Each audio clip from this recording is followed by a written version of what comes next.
on Wednesday, feel Lord the roots lead the way. Good afternoon, everybody. Happy Wizard Wednesday, and welcome to another episode of this delightful show. My name is Maple Dad, and I'm joined today by my fantastical co-host, Elf J. Troll. What's cooking, buddy? What up, Meeps? How you doing? Just living the dream, man. I just got a big box of Wizard merch, cult content trading cards, some Rune CCG stuff, a couple of Battle Penguin toques all packed up to ship off to Nalgene Bear. Yeah! So for those heading down to East Denver, there will be hopefully all things going as to plan. Some cool stuff to pick up at East Denver. Wait, you're going to East Denver? I am not. I am sending a package. I wish I was going to East Denver. I am sending a package of a bunch of cool stuff down to the crew.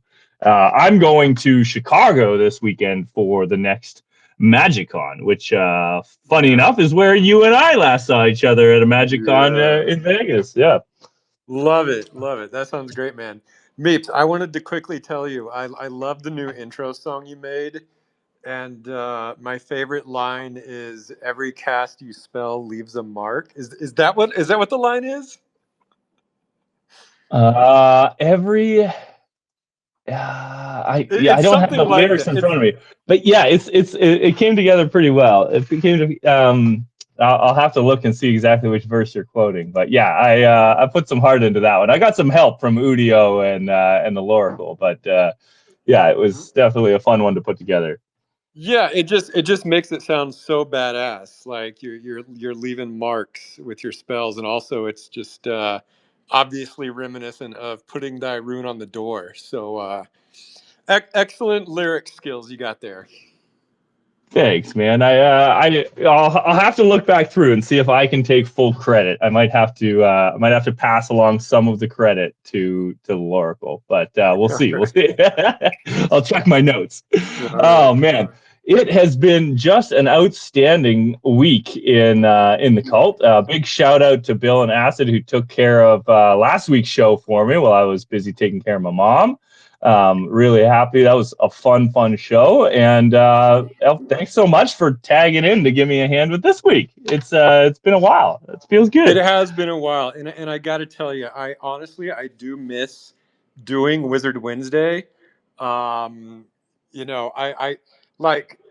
We didn't stop doing Wizard Wednesday out of a lack of love.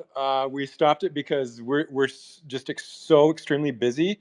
And I'll tell you this: even though I'm not doing Wizard Wednesday as much anymore, it's so funny because every Wednesday, either Dota or Bear or I mention to each other, "Damn, I'm getting a lot of work done today." It's like it is just night and day. Like it's like a whole extra day of work that we're getting done. So it really is kind of worth it. But like I said, I also miss doing Wizard Wednesday. Well, I think we've been having a ton of fun with it on the community side. This is, I believe, the 7th Wizard Wednesday that we've run as a community team, headed up by the DAO. And so for those just tuning in, maybe for the first time in a while, we are still making sure that Wizard Wednesday happens every single week at that same bad time, same bad channel. So tune in, join us. And I've been doing my best to get the recordings loaded up onto the podcast as well. So folks can tune in after the fact. And Elf, I really appreciate you taking the time. This might be a more bite-sized way to do it, where you guys jump in, hang out for an hour, and then get back to it. No prep, no homework. We'll just hang out and have some fun for an hour and then let you get back to rocking. True. Although I did do a little prep for today because I just wanted to make sure I could give really thorough answers to the questions you sent me. So. Oh man. Okay. Yeah. But no, it's fine. It's fine. I just wanted to come prepared. So, but yeah, I'm excited. Fantastic, fantastic. Well, before we dive into, I want to spend some time going back to our roots, you and me specifically, because we met in a hotel room way back 3 years ago or so at NFT NYC, and I asked you a bunch of questions about maps and did a whole little interview, and that was just such a fun way to start our friendship. So we'll circle back to that and see how things have evolved over these 3 years. But before we do, I want to give a couple of quick shout outs to what's going on in the community in the last week, because it has been a busy week. It always is. It always is. So for those rolling their Black Sand pony rolls, head on into the Discord there and make sure you're doing your 3 rolls, your 3 event rolls, and your 3 pony rolls every week. It has been a stressful race. I was in the top 10 for a little while, and then I got some real bad luck with the Kelpie last week. Things took a turn, so I'm set back. But there's the race continues, so definitely jump in. And if you're new, if you're just getting started, don't feel like you're like, what the heck is a Black Sand pony race? Come into the Discord channel and check it out. It's a really fun little silly Discord game we play. Nothing too technical, nothing too fancy. We'll get you a pony and we'll get you on a mount. And there's prizes not just for like top finishers. There's prizes for dead last. There's prizes for middle of the pack. So it's never too late to join the Black Sand pony races. So definitely head on over and check that out. We also wrapped up the Runes TCG Treasure Trove tournament. That finished up just this past week, and we crowned Melon the epic champion, which was phenomenal. We had 12 players battling out for a couple of weeks. We did sort of a Swiss portion where everyone played everybody else, and then we did a playoffs. And shout out to Organized Goblin. Organized Goblin's a newer community member who just showed up. He didn't understand anything about Runes TCG at the beginning of the tournament. But because we were doing a sealed deck tournament where you just get a couple of packs and whatever's in your packs is what you're allowed to play in the competition, he was able to sort of start from scratch, picked up the game really quick, and made it all the way to second place, which is really phenomenal. So shout out to Organized Goblin. Yeah. I really missed the soundboard. Yeah. We'll get you as many chances to use it as we can. Okay. So for those tuning in or just figuring out what Runes TCG is, we are actually in the beginning of planning the next tournament. We're just going to keep rolling these one into the next because it's such a fun community project. There's great prizes up for grabs, and it's a fun way to get connected, spend some time with your cult members. So stay tuned for more info. I want to add to that. Runes TCG, I have been putting a lot more characters and monsters from Runes TCG into the Runiverse game. So I think I teased a few weeks ago, but there's a lot more coming. It's such a great resource of a bestiary for monsters and creatures. So expect to see more Runes TCG characters in the Runiverse game. Man, that is just so awesome to hear, Alf. That's because to me, that's what it's all about. I keep thinking back to the Nightmare, and we had this really cool sort of thing play out a couple of weeks ago where during the Black Sand Pony burn, somebody cracked the burned and got the 1/1 Nightmare mount, and there was just this beautiful thread where it traded off to Crucifor, and there was this really sort of like full circle evolution of this Nightmare that began as a Runes TCG card and then grew into lore and then got woven into the Black Sand. And, there's just all these references to it now. And it's just such a perfect microcosm for the whole idea, It's a decentralized world building at its finest. Indeed. Last up for DAO announcements, it's actually really, this is going to be the first DAO vote of the year. So if you haven't yet, head into the DAO channel in the Discord or follow the links on Twitter to find the Forgotten Council Twitter page. And you can find the links to the snapshot there. It's a gasless transaction to vote, as long as you've got some kind of tokens, wizards, warriors, ponies, souls in your wallet. You don't need to pay any gas fees. If you're worried about connecting to things you're not familiar with your wallets, there is a delegation service, so you can use what's it called? The thing where you delegate your, oh my god, whatever it's called. Anyway, there's ways you can do it. Crypto words and stuff. But yeah, go vote, because there's a couple of really fun proposals up. I'm not going to go through them all right now, but definitely go check them out.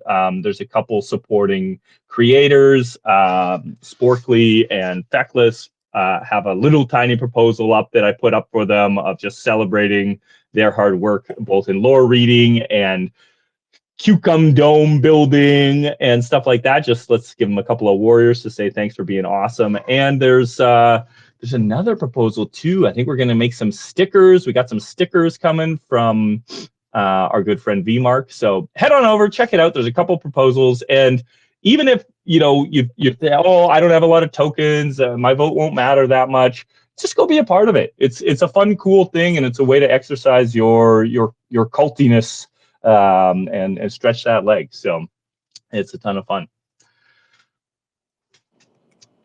With that being said, I would love to dive into some map chat. For me, like I'll give a bit of backstory. Like I'm such a map fiend.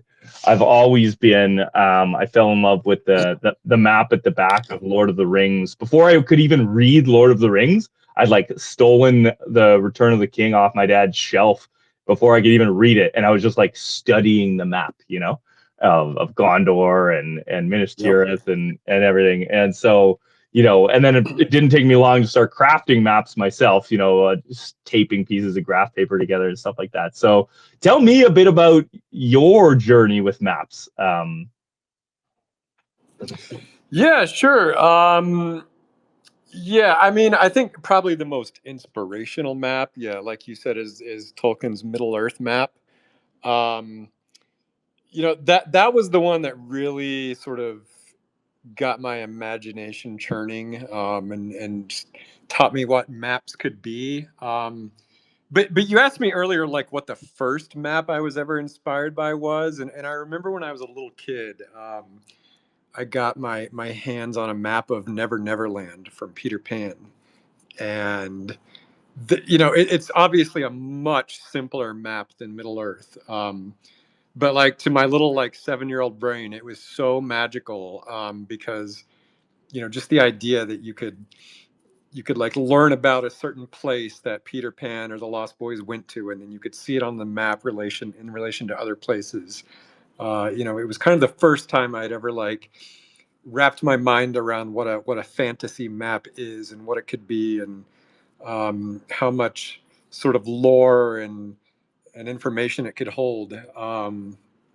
But yeah, I mean, later on, definitely the map of Middle Earth was probably just a more advanced version of that initial map wonder that I felt as a child. I think that's a fantastic place for a young mind to start. I think I know the map you're speaking of from Peter Pan. It's got a lot of artwork on it. Is that the one I'm thinking of that has like it has like Yeah, I mean, actual drawings and there's like a million versions of Never Never Land, and I couldn't even tell you like this one that I came across when I was a kid. It was in some book. Um, but yeah, I mean, it's very simple. There's really just like, I don't know, like 8 main like points of interest on the map, but they're so fun. There's like the Mermaid Lagoon and the Hangman's Tree and Skull Rock and stuff, and it's just such a perfect map for a little kid to just sort of wonder about. I think for me, seeing how you built the map of the Runiverse is sort of telling of that history, that there is a lot of ways you can design a map. There's a lot of different types of maps. As a map nerd like me would know, there's topographical maps, and there's maps that show all different kinds of things. But the kind of map you chose to build has a fair bit of artwork in it. little drawings of trees that are obviously not one-to-one representations of individual trees, or little drawings of mountains or cliffs, little buildings of cities. Right. And Yeah. while while you did start, us off with all these artistic representations of what the world would be, tell me about, like, where did the map actually begin? Like, what was the first thing that spilled out of your mind and your heart onto the page? Yeah, so there was like I would say there's like kind of three things I was going for when I first started making the map, the Runiverse. Obviously the wizard collection itself was made before the map, and so like the first thing obviously I wanted to do was um, sort of like look at the existing collection and situate all the heads and the traits with geographical significance. Because as I was drawing all the traits in the collection, I was feeling these impressions of these loose stories and histories around them. And so I wanted the map to sort of support that. So that was number one. I wanted it to really feel connected to the existing collection. Number two, I really wanted it to imply storytelling, just through the names of the places and where they are located. So, like for example, the you've got this really blissful, oblivious paradise in the Yellow Haven in Chronomancer's Riviera. It's this sort of this beachy, warm paradise, and yet it's fairly close to the Quantum Shadow. It's only separated by the Battle Mage Mountains. So this sort of suggests that the Battle Mages are the only line of defense protecting this like oblivious paradise. Um, Another example is like Alisar's Keep, which is sort of the hub of this maritime merchant trade, and it's precariously placed on Kelpie's Bay. And as we all know, Kelpies love to destroy merchant ships. So there's storytelling and conflict there. And then another example is like the Fae and the Thorn. They're right next to each other, and they sort of represent like the light and the dark side of fairy folk.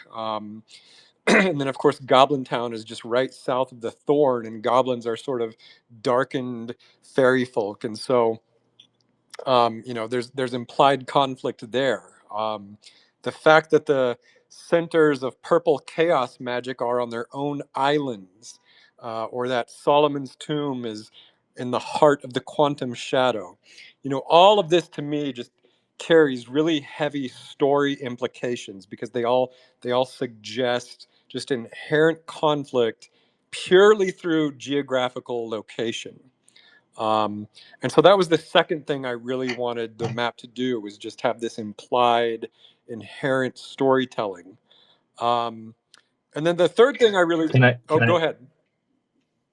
can I tell you my favorite conflict that I saw on the map the first day I looked at Totally, yeah. it is is that the wolf dungeon is just up the Yeah. river from the Hall of Cats, you know?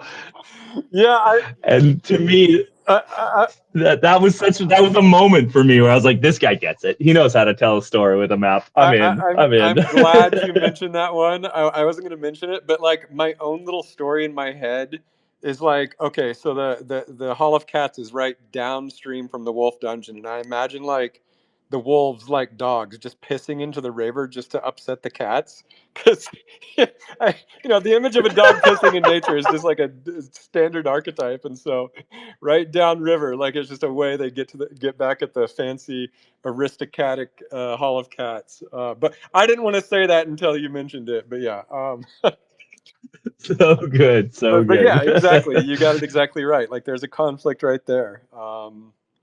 And so yeah, so I wanted to imply a lot of storytelling and conflict in the map.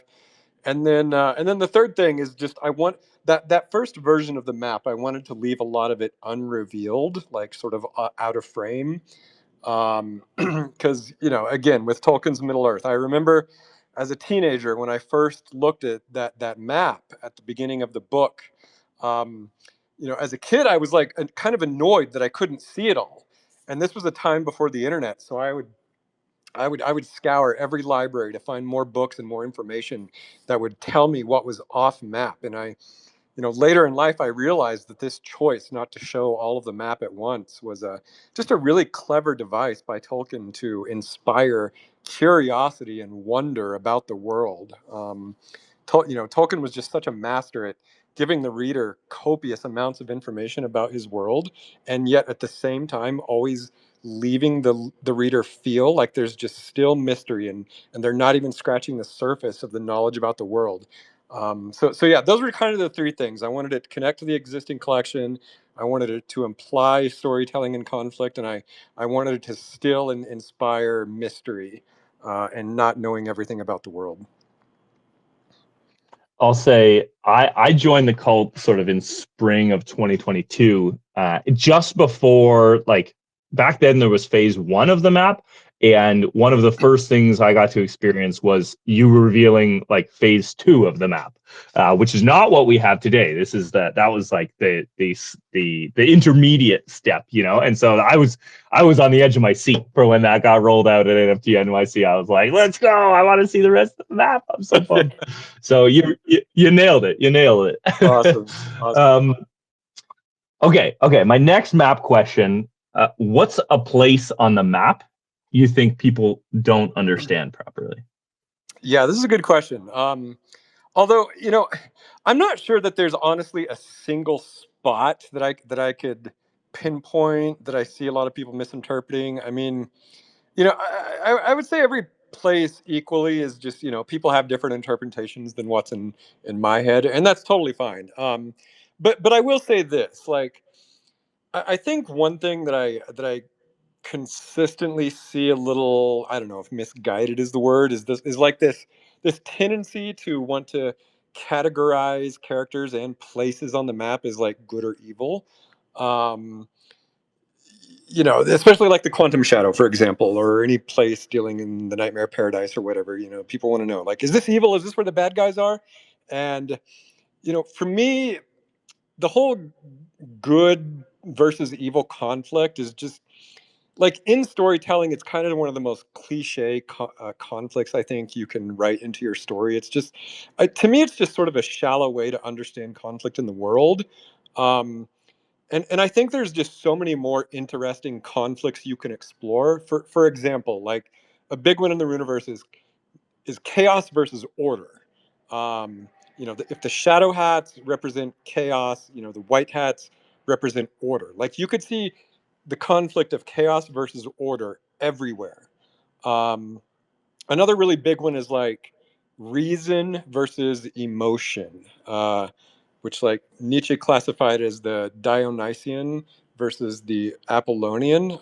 In the Runiverse, this is a huge conflict. I mean, this is basically the conflict between science slash technology versus magic itself. You can see that conflict everywhere, which is so much more interesting and complex than a simple good versus evil dynamic. There's even like, I would say, more smaller ones like duty versus desire. In the TV show script, I've got this warrior who is torn between his duty to his garrison versus his desire and love for a female wizard. That's a really interesting conflict because there's good and evil on both sides of those forces. And there's just like there's tons of these that I think that don't boil down to simple good and evil. They're just a lot more subtle than that. And so, coming back to your question on the map, it's why I'm always so reticent to say that the Quantum Shadow is evil or the White Hats are good or the Liches in the Nightmare Paradise. Even though I've said they're the closest thing to quote evil in the Runiverse, I'd actually give them a far more complex description than that. And I would just encourage everybody, like when they're writing their stories, like, good versus evil, to me, it's not the most interesting conflict you can put in your story. And so I don't really see that reflected in the map either. If I don't know if that answers your question, but that's one thing I do see consistently sort of misunderstood. That ties really nicely into sort of the next sort of place I wanted to steer this chat is I've always I come from the world of Magic the Gathering. For those who don't know, Magic is a world that has 5 distinct colors of Magic that you can sort of play. And so when I got started in the Runiverse, I was like, let's build a color wheel. You know, let's start breaking down how do these factions, how do these political factions interact with each other? You know, what are their sort of rules and principles? And you know, one of my favorite series you ever did was your sort of breakdown of the different hats, and what, you know, what these archetypes could look like, you know. And I used to think of the map, or sorry, as of the color wheel as including the white hats within the wheel. And so there were sort of 7 points on the wheel where these colors and these factions interact with each other.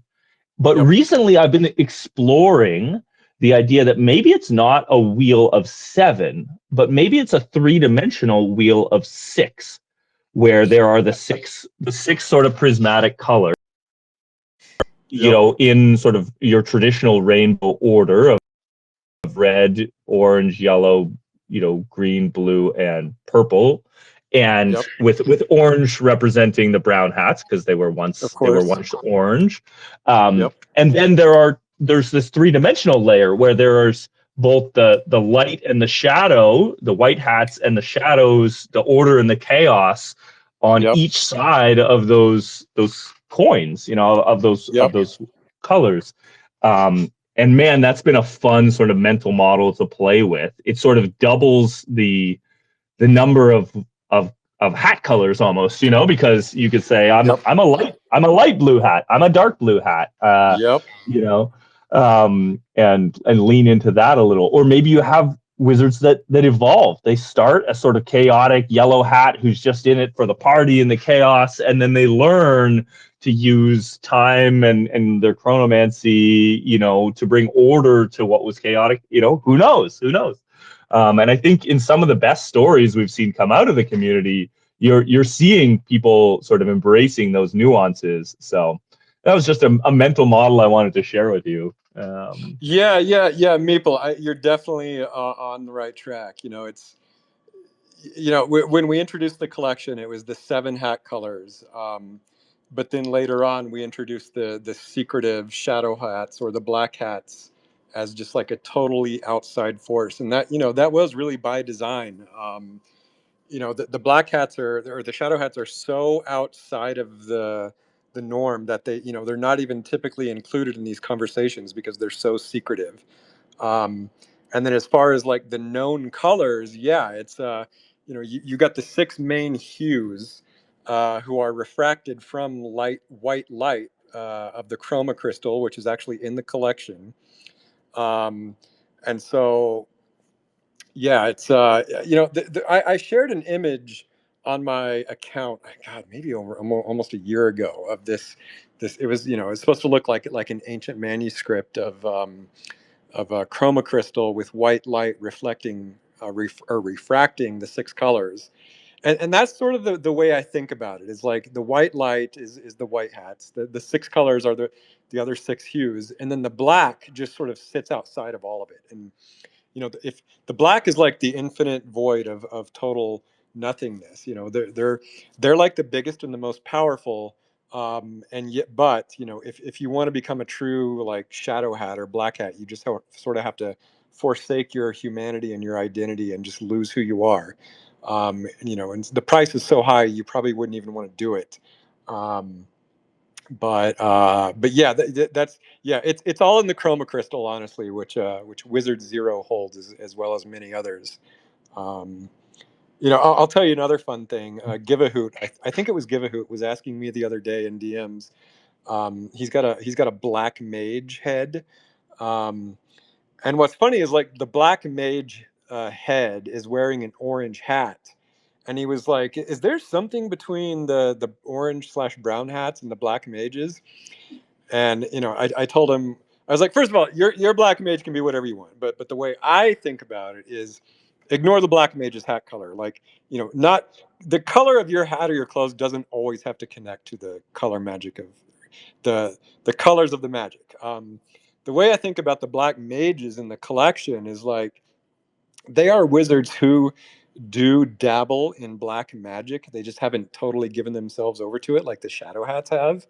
Um, but you know, I'm sure they're capable of casting a decent amount of black magic spells, um, and they just sort of flirt with black magic. But yeah, I don't think they're necessarily have anything to do with orange or brown magic. And they're not as like deep into black magic as the Shadow Hats are, but they certainly do practice it. And you know, I think a lot of other wizards can also practice black magic, even though they're not. I think we all do on from time to time, Yeah, you know, like who of us is truly pure, you know, exactly. and hasn't had those moments. So yeah, that's fantastic. Yeah, no, Um, exactly. I mean, I would imagine all the wizards really dabble in just every color, and you know, and let's just sorry to drag this on, but let's not even stop there. It's like there's more magic beyond color magic. There's rune magic, and then there's magic specialities, and you know what makes a wizard truly unique is one who like layers in all these different influences. You can have color magic layered in with your rune magic, layered in with your magic speciality, and when you mix and match all these disciplines, that's what makes you a truly unique magic user. Um, and so, you know, that's what I love about the collection. yeah, I'm right there with you. That's so true. I love it. So, you know, for those listening, the inspiration, the takeaway here is, you know, put your rune on the door, write your story, be the wizard you want to be, you know, and let that shine through. You know, don't feel penned in or locked in by any of the guidelines or graces that have been provided to us. Be your own wizard. So, Exactly. okay. Sharon has an excellent question for us in Discord. She says that her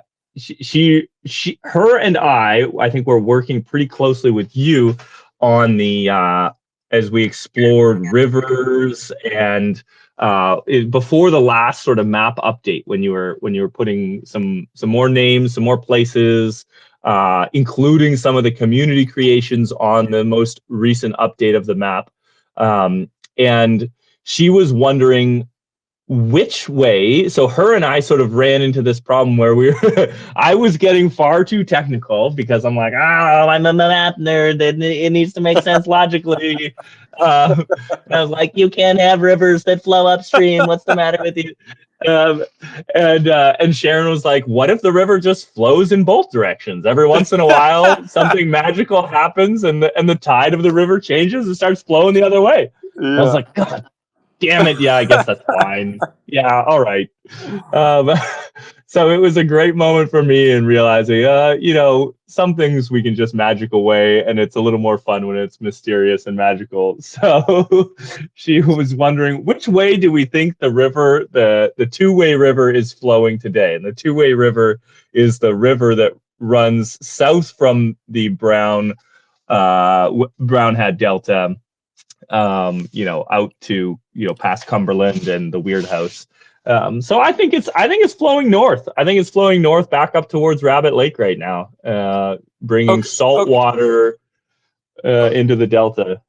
Okay, Meeps. I'm looking at the map, and first of all, I just want to say, yeah, I remember the conversation you and I had about uh, river dynamics and properly observing geographical physics. And you tell me. I think I fixed it. Like I'm looking at the one on the Wikipedia now, and there's this mountain range just right below Ice Mage Bay, which to me that's where the river you're mentioning originates, and it flows down from there, and then just like forks at the delta, the Brown Hat Delta.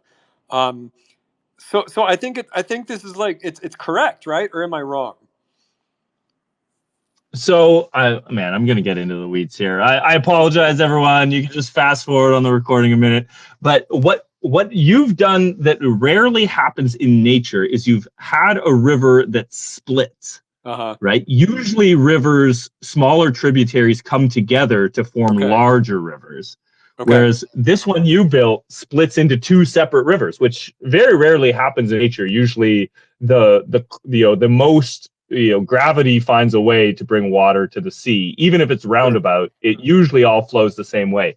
But this, I think, for the Brown Wizard Delta actually makes perfect sense because it's a delta, which means the water kind of meanders. And if anyone was going to have magic to turn the tide of the river and be able to sort of navigate, hey, we need some water over here for these crops, and we need some water over here for these crops, it would be the brown hats who would be able to use that magic to split the incoming river. And I've actually written some stories that the glaciers way up north there that feed this river, that there's some weird ancient magic in that river. And so when the water comes down, the water itself is magical. And that's what makes those brown hat crops just so robust, is that it's got this magic water coming down from the magic glaciers. And rumors are that the heroes of Cumberland are even, originated from that magic, that the vegetables, drank too much of this weird magic water and came to life, Yes, exactly. Yeah, Mabel, I love it. Like here's some story right here. So like, just off the top of my head, I'm imagining like at some point in the past there was this like totally epic agricultural brown wizard who basically wanted to create the most fertile land in the Runiverse. And he saw this point where he decided, like Moses splitting the Red Sea, I'm going to split this river and just create the most fertile land in all of the Runiverse, and defy nature. And that's what he did. And he split that river, and now this is like the breadbasket of the Runiverse. So yeah, I something like that happened. Somebody should own that lore, but yeah, that's definitely what happened. I love it. I love it. And now most of the audience is asleep because I spent too long talking about about rivers and farming. No, it's great, man. I love it. I think it's awesome, fun. Awesome. All right. Well, it has been. What else we got on the? What else we got? Any fun tidbits? Any morsels or nuggets you want to share with us? Yes, Meeple. I've got two things I want to share. One of them, you had asked if there's any fun tidbits related to the Runiverse game as far as the map goes, and then I want to leak some game alpha. But as far as like fun map tidbits, I don't know if this has ever been leaked, and I don't even know if this is still true. Matto, if you want to come up and confirm or deny this, you can. But at one point during game development, Bisonic had showed me a tree in the Fae, and the art for this tree is absolutely massive. Um, and I'm going to make a claim here that I don't know if it's true or not, but this might be the biggest tree in video game history. Like the tree art related to the character size. So again, it might not still be true. I don't even know if they still have that tree. But there might be a gigantic freaking tree coming in the Fae. So that's a fun map tidbit as far as it goes, as far as it relates to the game. Amazing. I'm thinking of like the tree that the night elves come from in the Warcraft stories, where it's the tree is so large that the entire elven society is up in one tree. That's out in the ocean. Or I've never played what's that awesome game? Not Skyrim, Elden Ring. Isn't there like a giant tree in Elden Ring? I don't know. I don't know. It's like if I had time to play any game, I would play that. But anyway, I'm going to say this tree is bigger than the one in Elden Ring. Hell yeah! I'll be fact checked once it comes out. Okay, but here's the alpha that I wanted to leak. So currently, right now, we have, of course, the Athenaeum collection, and a lot of people have been asking for a long time, what are you going to do with the Athenaeum collection? And the first answer is, of course, as always, is the Athenaeum items are creative primitives. They're used for storytelling, and just, you riddles. Think what's that? They're used for riddles. Exactly. Exactly. You can write riddles. You can write stories. They're creative primitives. and I encourage people to build with him. Dota and I have had like a long-standing desire to make like a crafting game or other fun things with him. But here's I think actually going to be the first like quote unquote utility. Currently on my workload, I am redrawing every Athenaeum item for the game. Uh, and they will be used mainly as decorative objects for your house in the Runiverse. So if you own any Athenaeum items, you will be able to place them in your house. And what I want to say is really fun is like the food items, for example. The silly like birthday cake, or sorry, the strawberry shortcake and the pumpkin pie and the taco and burrito. They look really cute, just like sitting on the table. If you have a table on your house, so like if you have friends come over, you can lay some food out for them and just make them feel very welcome. Um, there's you've got things like the dolls. You've got magical items like the jar of face sparkles and the black flame heart and the fire mushroom. Like you'll be able to set those in your house and they'll be animated like with the fire burning. They just Oh, make such awesome decorative objects. And I don't know. I'm just so excited to see people put these things in their houses. I am in the middle of a story because every time I do an Athenaeum item trade, I try to write a little story about the transaction. And I'm in the middle of writing a story right now where I'm trying to make a deal, and I get Uvulus gets tempted with a plate of sushi. He doesn't like the deal, and it's not I'm not paying that much for your stuff. And then the wizard just keeps bringing out the sushi, and he's like, oh, I'm so hungry, I missed lunch. Okay, fine, and yeah, so I can't wait to set all my sushi out in my house. That's gonna be super fun. Have like a little tray of sushi. You can come Yes, hang out. I'm glad you mentioned that. Yeah, so like, one of the things I have to do is like I can't just like one to one just put the original Athenaeum pixel art into the game. I'm like kind of redrawing it, changing its perspective, adding more colors, and the sushi in particular, I put on these like little rectangular bamboo plates. So yeah, it's kind of fun seeing how like each of these items changes to fit the game style. Amazing, amazing. Well, that is, I mean, of all the alpha to be dropped, that is a ton of fun, and I am as a large Athenaeum holder, I'm very excited. Totally, My house is and I'll going to tell you be what else so. is like I've been drawing these, and I'm like, damn, I want to go Athenaeum shopping right now, but I'm not doing it because I feel like that's I don't know bad form. But I'm gonna do it soon, so consider this your warning. I'm gonna go Athenaeum item shopping soon because I just love these, but I don't want to do it before anyone else has a chance to hear the alpha. So Well, that's very gracious of you. Approve. For those who are like, what the heck is an Athenaeum?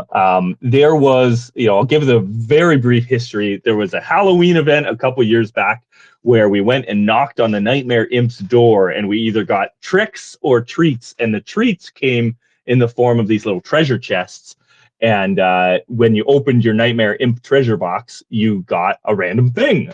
So if you haven't gone through the magic of opening a Nightmare Imp box, it is truly one of the most fun things you can do on the Forgotten Runes website. So pick up a Nightmare Imp box. They're like $20 or something. They're pretty inexpensive on secondary market, and go crack one open and just see what you get because it's a ton of fun. Ton of yeah, fun. yeah. For the record, that's where the bulk of the Athenaeum items are. Is the Nightmare Imp gave them away as Halloween treats. However, there were two other ways to get Athenaeum items. There was the 100th Wizard Wednesday episode. We randomly airdropped a bunch of them out at that time. Those were an entirely new set of items. Um, and then there was another way to get some, which was through the Legends of Mara game from Yuga. We dropped a few unique items there. So there were three places to get items, and then Yeah. oh, go ahead. Actually, there was four. There was four ways to get items because there was also Christmas last year where you That's could right. burn your treats to get new Yes, treats. yes, that's right. Yeah, those were some really good ones. Those were that was a way. Um, And then yeah, I also want to say is like, even though this is kind of one of the biggest ways to utilize the Athenaeum items, there were other ways to use the Athenaeum items. You had to have very special ones, like for example the gold nugget. You had to have one of those to forge one of your warrior weapons. If you had the Book of Shadows or the Shadow Crystal, or I think it was one other one, I think you were automatically eligible to receive a free Shadow Ordinal.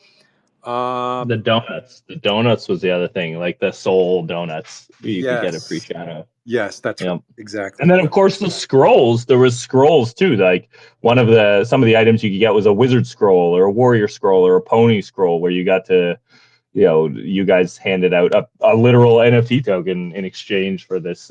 You could burn it and get the That's NFT. right. Cool.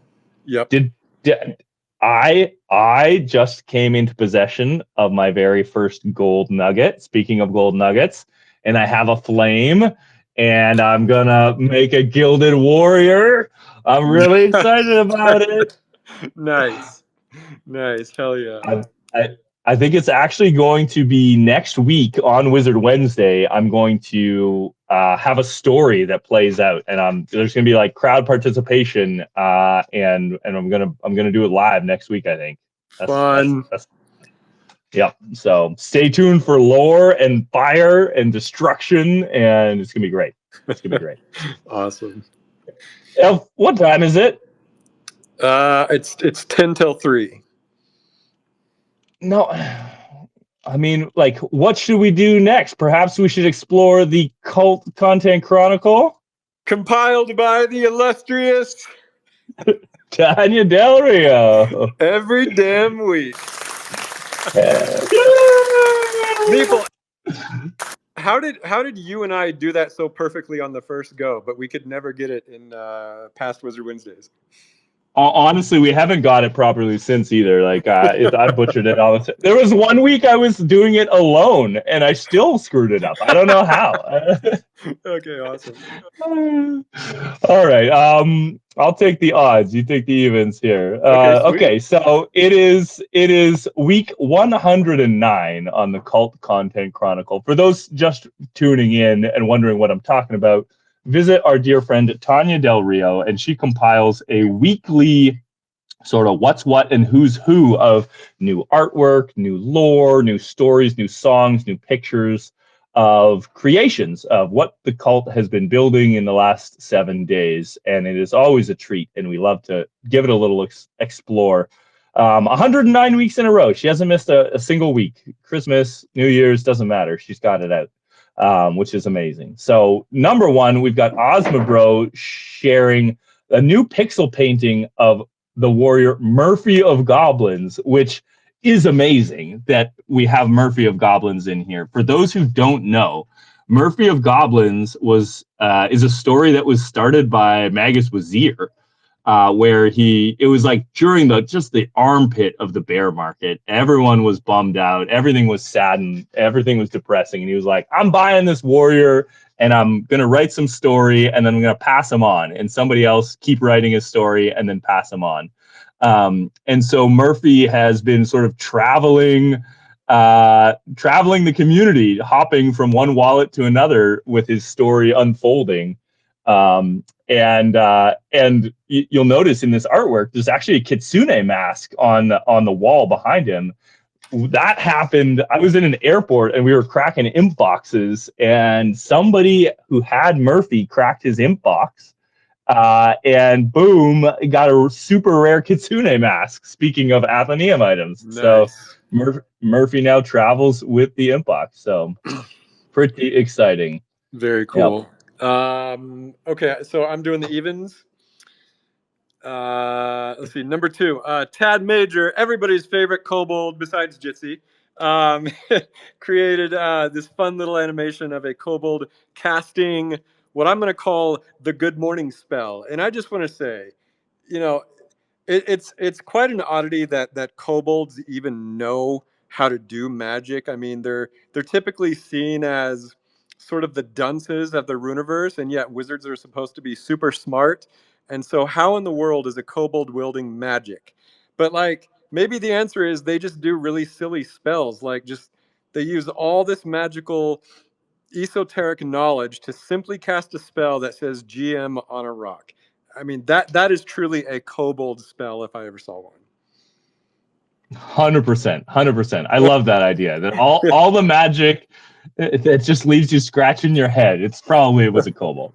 Yeah.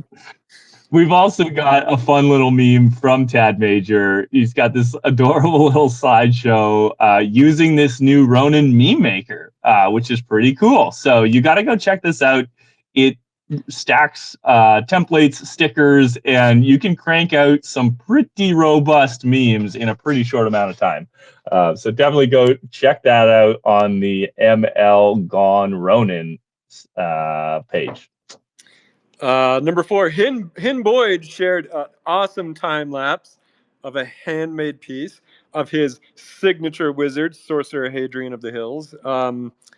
What I don't know though is Hin Boyd himself painting this, or is it somebody else? I think it's somebody else. I mean, not to say Hen Boyd is not an artist like this, but I think I would have heard about it. I'm pretty sure he got this commissioned by somebody. And man, do you know what the medium is here? It looks like they're drawing on a blackboard. It's like, is it chalk? I don't even know. It looks like a combination of maybe colored pencil and then like acrylic or gouache paint. I'm not sure. But you know what? I'm seeing this person sign their name at the end, so I don't think it's Hin Boyd. It's, if I'm reading the signature correctly, it looks like Musto or Misto or something. Regardless, Yeah. Hin Boyd, I hope you have this physical piece in your possession. You know, as much as I love NFTs, it's also just sort of reignited my love for physical pieces of artwork. So it's very special when you have like an actual physical piece of artwork you can put on your wall. Nevertheless, just an awesome piece. So yeah, super cool. Absolutely, absolutely. I have my Eternal Rose Lego, like my Lego Eternal Rose that I built, and I see it on my desk every single day, and it makes me smile every single day because it's physical artwork. It's great. Love it. Number 5, Metamori shared this amazing commission by the talented Mr. Oh, I got to give this a follow. Mr. Diggy. I'm now following you because this is really awesome, beautiful piece. And yeah, Metamori is coming out swinging with just a bunch of his wizards, and I think they're all wizards on there. Familiars, super fun. I love seeing people's interpretation of the ooze familiars, Yeah. which is because they're just a lot of fun. Fabula and I did a live D&D session that involved some ooze the other day. It was pretty fun. Nice. Yeah, I gotta say, Metamore, this piece is just awesome. It's so cool. Mr. Edgy, I gotta follow this person. That's a really nice piece. Mr. Edgy. That makes way more sense than whatever I was trying to say. And then speaking of nice pieces, everyone's most loved wizard and frog duo, Galatea and Litho, who belong to Sharon, everyone's favorite bedtime storyteller, just shared a beautiful little piece. You know, Maple, it's basically impossible not to smile every time you see a piece of artwork of Galatea and Litho. Am I right? 100%, 100%. Sharon has really developed, Sharon's a great example of someone who is using AI tools to develop their own sort of style. I can always see when I see a picture pop up in the Secret Tower from new lore going into the Book of Lore, the lore bot there, I can see that artwork and I know it's AI, and I just know that it's one of Sharon's characters because she uses sort of I'm not sure how she's doing it, but she always gets a consistent sort of style and vibe on those pieces. I love it. Yeah, it's so cute, and I think this is the first time I've actually noticed that Galatea's eyes are the same color as Litho. So it's adorable. I love it. Fantastic. All right, number 7, we've got BR Versus made this really fun illustration of Bear Snake. This has been a fun one because Bear did this really cool thing where he sort of jumped online and said, "Hey, I'm gonna give away a wizard. Tell me why you want it." And a bunch of people have been just having a ton of fun in the thread, posting artwork or telling stories. A lot of people who had never bothered to jump on Forgotten Runes website are exploring and digging in. And I've been chatting with some of the folks in the comments there, and a bunch of them are like, you know what? I don't even care if I win. I'm buying a warrior right now because this is such a cool place. I want to come hang out. So we've got a few new cultists just from this thread and a beautiful piece of artwork. So that's a ton of fun. Yep. Yeah. I just followed BRVS. I love this style. It's sort of reminiscent of the old Fleischer 1920s animation style. I love it. Okay. The next one is Jesper Art, maybe? Shared a commission from DL Maracucho. I don't know if I said that right, but yeah, it's an awesome. I think it's a pirate. It's either a pirate wizard or a pirate warrior. I'm not sure, but it's awesome. It's very sparkly. So well done.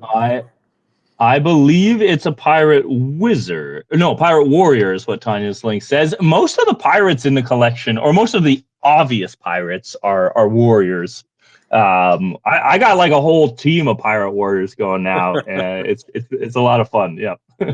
Nice. Bear, good. You joining us? Good to see you, Bear. Thanks for stepping up. Hey, what's up, boys and girls? What up? What up, Bear? Hey, I wanted to first of all.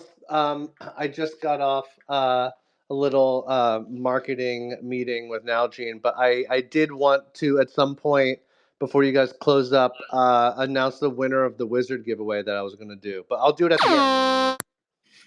I can do it at the end. Wicked. I'll we're just about. Yeah. Great. We're just coming into the end of the Cult Content Chronicle here, so we'll polish it off, and then you can announce the winner.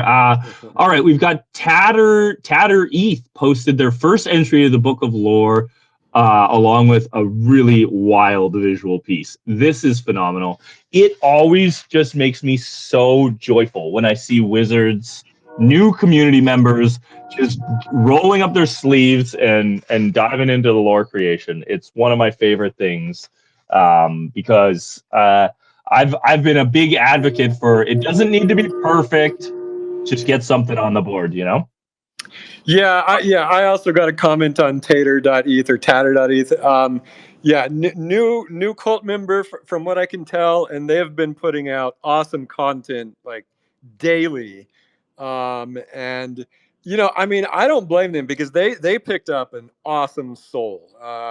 The Souls collection is just so beautiful. And so, it's kind of easy to make really beautiful art with the Souls collection.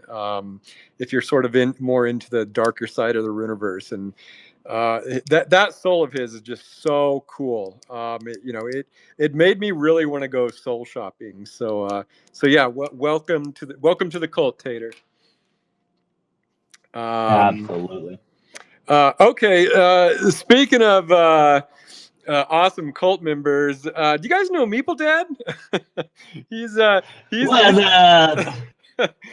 He's been going on these bread ventures, as he calls them. It's just a guy and his little bread friend running around the map with snacks and just all kinds of fun adventures. No, Meeple, it's been a delight watching your bread ventures. I ordered one of the bread friends myself. I have yet to do any sort of bread ventures, but I'm glad to see you doing this. It's super fun.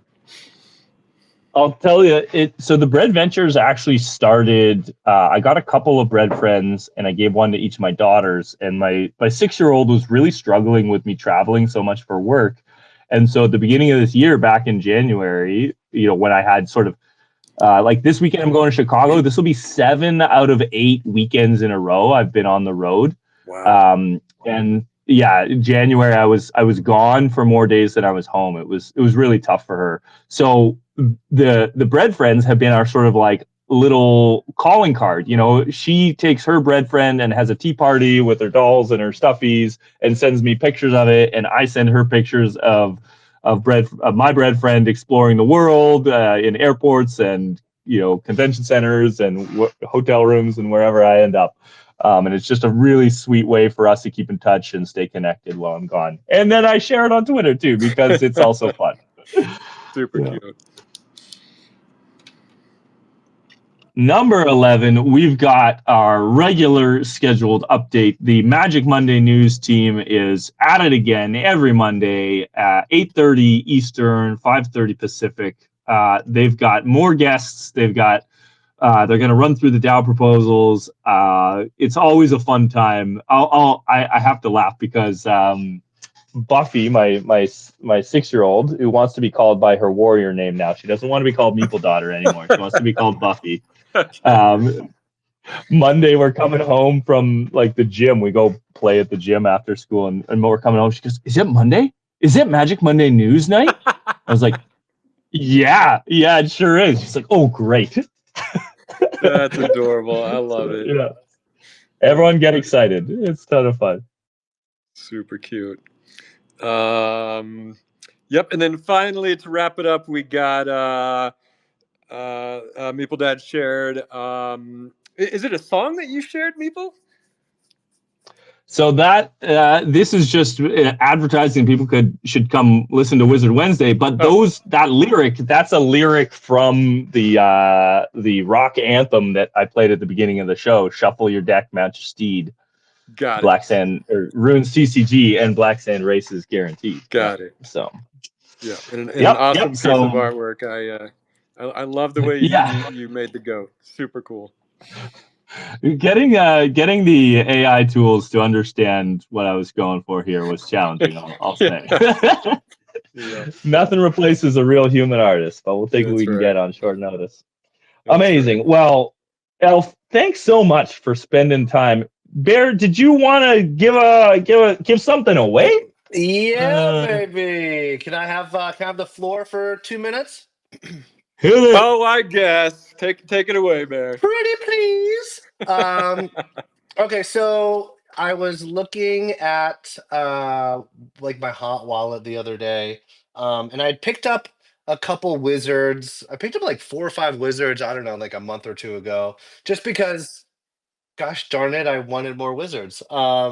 Is that a crime? And so I was looking at the wall, the contents of this wall, and I saw the wizards, and I was like, you know what? These are just sitting here. The least I could do is give one of these things away to someone who wants to be in the community. And we've had people dripping in. We've had new members come in and buy up wizards, and it's just been cool. And I wanted to keep that trend going. So I sort of just put something out there last minute and said, if for anyone who isn't in the cult but wants to be, tell me why you want to be, and I'll give away a wizard. And so the response was amazing. I don't get a ton of traction on my tweets, but it's like there's almost like 30,000 views. I honestly, yes, there's people trying to farm it and just get a free wizard. I just happen to think it's this incredible full body pixelated art that Elf created. And the response has been incredible. Alf, like Meeple, I'm not sure if you guys got a chance to see the tweet or any of the responses, but like people like went and did. I wasn't just gonna like give away a wizard to any old person. I wanted people to like pitch me on why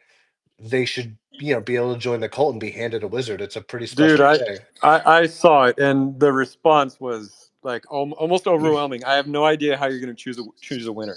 Oh, it's like really hard. And I won't go. I can't even do like a runners up because there's like 15 runners up. So I'm just gonna say the one person that I'm giving it to.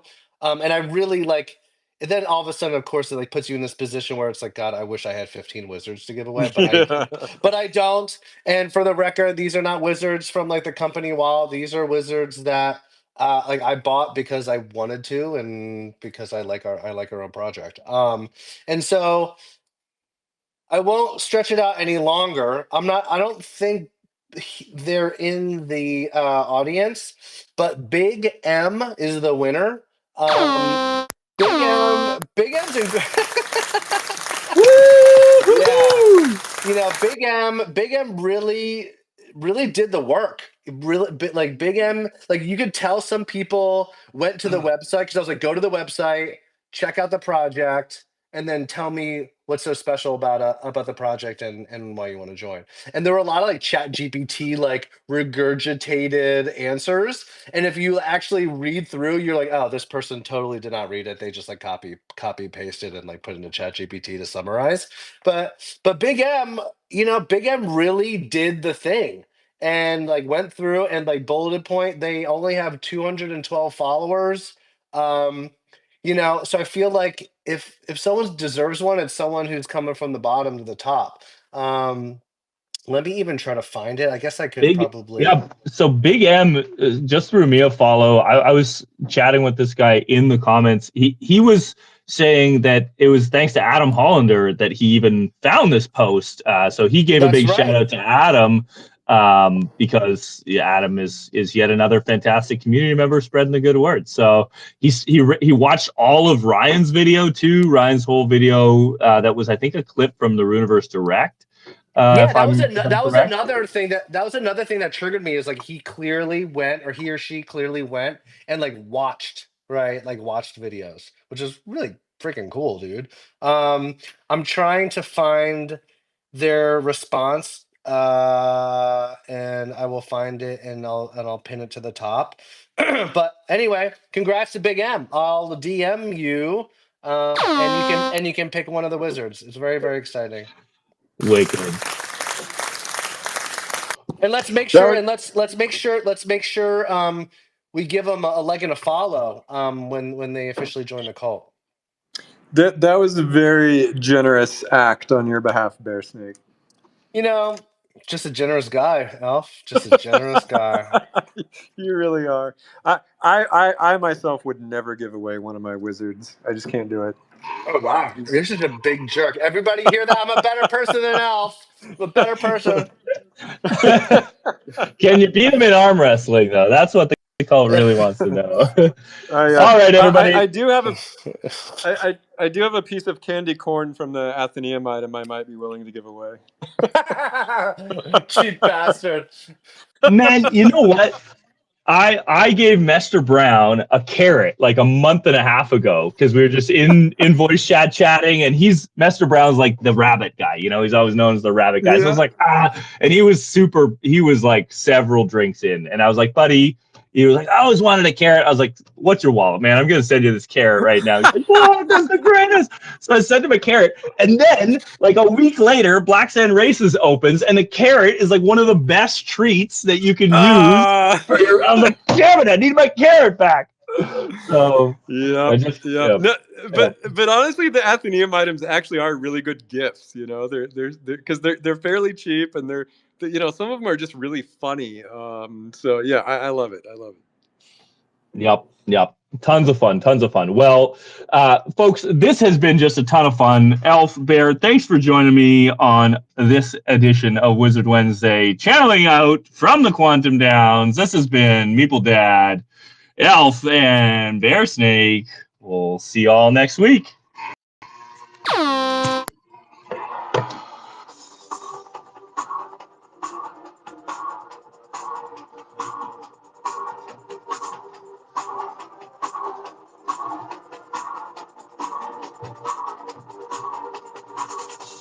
Quantum shadow, where darkness resides, brooding thoughts echo, no place to hide and screw.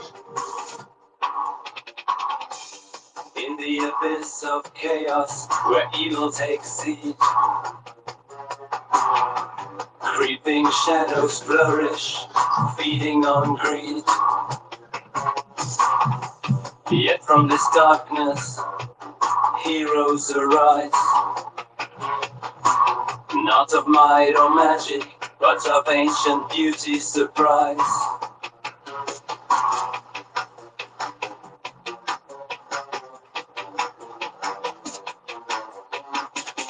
Eternal rose, eternal rose, your beauty so rare.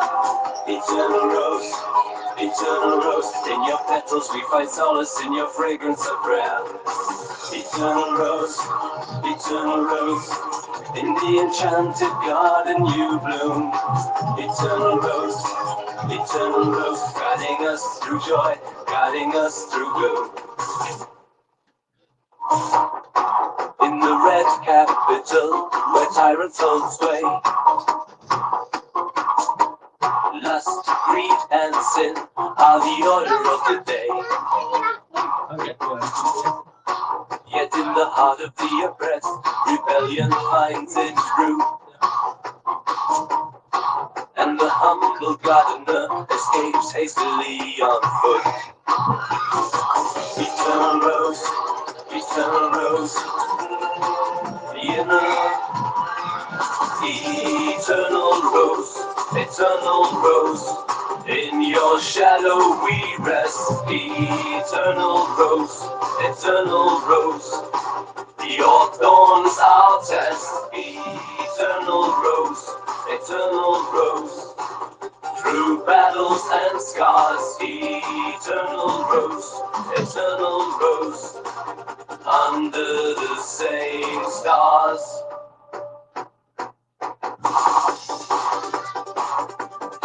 Through the quantum shadow, light finds a way. In the heart of the garden, where the brave ones stay, the eternal rose stands amidst the strife, a symbol of hope, a beacon of light.